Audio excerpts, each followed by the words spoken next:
Bana, kama haujawahi kushuhudia mama na binti yake wakigombea bwana, basi nikukaribishe kutazama hii movie yenye kuvutia inayoitwa My Daughter Clash. Upate kuenjoy lakini kujifunza mengi pia.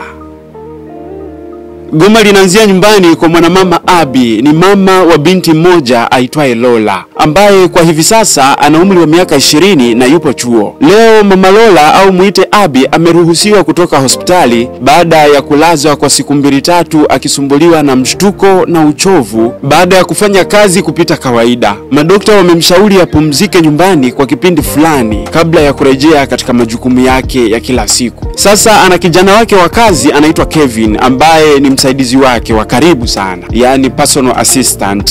Tunamuona yupo njiani anaelekea nyumbani kwa bosi wake baada ya kupata taarifa kuwa ameruhusiwa na yupo nyumbani. Kabla hajaingia ndani, Kevin anapokea simu kutoka kwa Lola, binti wa bosi wake, akitaka kujua hali ya mama yake ikoje. Basi katika utani anamwambia Kevin, hakikisha mamangu yupo sawa. Wana utani sana na wamezoeana sana, kwani Kevin alianza kumfanyia kazi mama yake Lola akiwa na miaka 14 tu. So ni zaidi ya miaka 6 sasa wanafahamiana. Ana kampuni ya mavazi na ni designer mkubwa sana mama Lola, na sio mgeni hapa jijini, labda kama wewe ni mgeni wa jiji. Anafanya kazi na makampuni makubwa na makampuni mengi pia ya modeling. Basi baada ya kufika nyumbani anajikuta ana viporo vingi sana vya kazi mama Lola, na kwa sababu ameshahuliwa kupumzika nyumbani ili kurejea katika utimamu wake wa mwili, mama Lola ikabidi aongee na Kevin, msaidizi wake, amsaidie kazi kutokea hapo hapo nyumbani ili iwe rahisi kukimbizana na kazi za watu. Kevin akaona ni nafasi ya dhahabu hii amepata kuwa karibu na bosi wake, kwani kwake sio bosi tu. Kevin ana hisia za kimapenzi na bosi wake,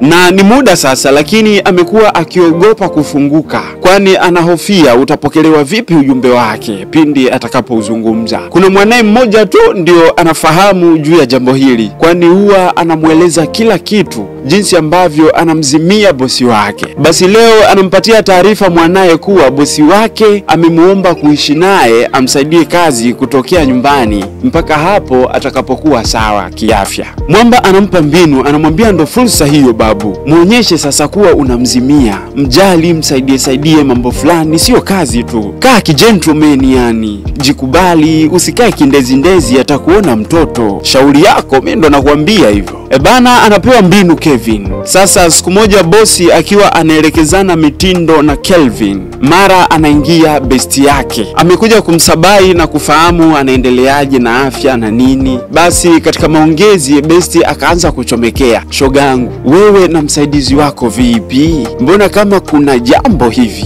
Unataka kusemaje yani? Hamna, yani nimeona kama kuna kitu hivi na mnaendana, kiukweli mnaendana. Ebu acha upuuzi tena, futa kabisa mawazo yako ya ajabu hayo. Hivi mimi na umri wangu huu natokaje kimahusiano na kijana ambaye ni walika la mwanangu? Yote 9 ni mfanyakazi wangu. Hivi tutafanyaje kazi katika mazingira hayo ya kimahusiano?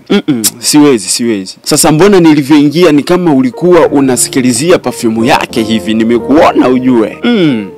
Ndiyo, nimependa tu perfume yake, lakini hamna cha ziada. Lakini kijana ni handsome, na sio hivyo tu, anaonekana yuko hot.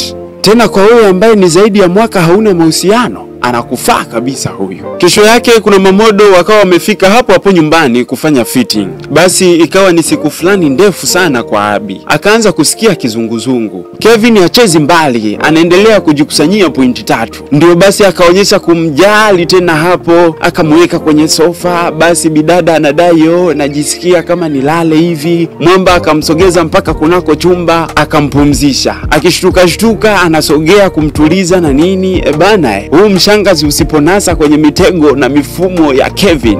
Basi tena pamoja na yote, Kevin aliendelea na kufanya majukumu yake ya kazi kama kawaida na kumsaidia bosi wake pia kwa mambo ya ziada, kwani hajatengamaa kiafya bado na hana wa kumsaidia. Binti yake ndo huyo yupo chuo. Ukaribu wao ukaongezeka taratibu. Abby, mama Lola, akaanza kumuelewa mwamba Kevin. Mama Lola akarudi kwa yule besti yake kumwambia ebana kama navutiwa hivi na hichi kitoto Kevin. Hayapiti masaa sijakiwaza eti. Wezi amini. Besti atasema nini zaidi ya kugongea msumari? Achana na habari za umri. Kinachomata ni furaha yako dada Mimi naona kabisa nyinyi mnapendana. Hebu peaneni nafasi. Sasa ametoka kuongea na besti yake siku 2-3, binti yake Lola akarudi nyumbani likizo ndefu akitokea chuo. Na binti yake huwa anampenda sana Kevin. Hata kabla hajaanza chuo, Kevin analijua hilo pia. Na huwa anajitahidi sana kumkwepa dogo kwa sababu ataharibu. Yeye anamzimia mama mtu sio dogo. Sasa awamu hii dogo amerudi wa moto kwelikweli. Anafosi kivyovyote Kevin awe boyfriend wake, lakini Kevin habari hizo hataki kabisa. Dogo akagundua Kevin na mama yake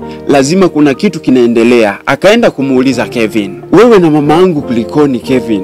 Aje sikuelewi. Mbona mna ukaribu sana? Na macho yenu yakikutana kama kuna hisia fulani hivi naziona. Sasa Kevin kwa sababu hataki habari za yeye kumpenda mama mtu zianzie kwa binti yake, akamvungia dogo. Dogo na yeye akakomaa. Ina maana mimi sio mzuri? Mbona mimi mtoto mbichi kabisa? Unampendaje mama yangu umri ushaenda?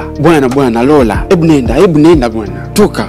Mama mtu hana hili wala lile, hajui kama binti yake anamclash Kevin. Sasa kesho yake akawa ndio amejiandaa kumfungukia Kevin hisia zake. Kuna mafaili fulani akamtext Kevin ampandishie chumbani kwake ili akavunje ukimya. Basi akajiweka seksi mwenyewe chumbani huko, anavaa vivazi fulani hivi vya kichokozi, anajipulizia utuli. Kumbe huku sableni Kevin amekutana na dogo. Unaenda wapi? Nampelekea mama yako faili zake ameomba. Mama yupo chumbani kwake. Ndiyo, kaomba nimpelekee huko na kuna mambo tunaenda kudiscuss huko ya kikazi. No, unampelekeaje chumbani na mimi nipo? Naomba nipeleke mwenyewe. Dogo kapokonya faili kakimbia nazo chumbani. Kevin anashindwa kumuelewa dogo. Vipi? Mbona kama anaziba riziki hivi? Kufika chumbani mama mtu anamuuliza dogo, mbona unaleta wewe na nimemwagizia Kevin? Mama, yeye mwenyewe kanipa nikuletee. Nimekutana naye hapo sebuleni kaniambia shika mpelekee mama yupo chumbani huko.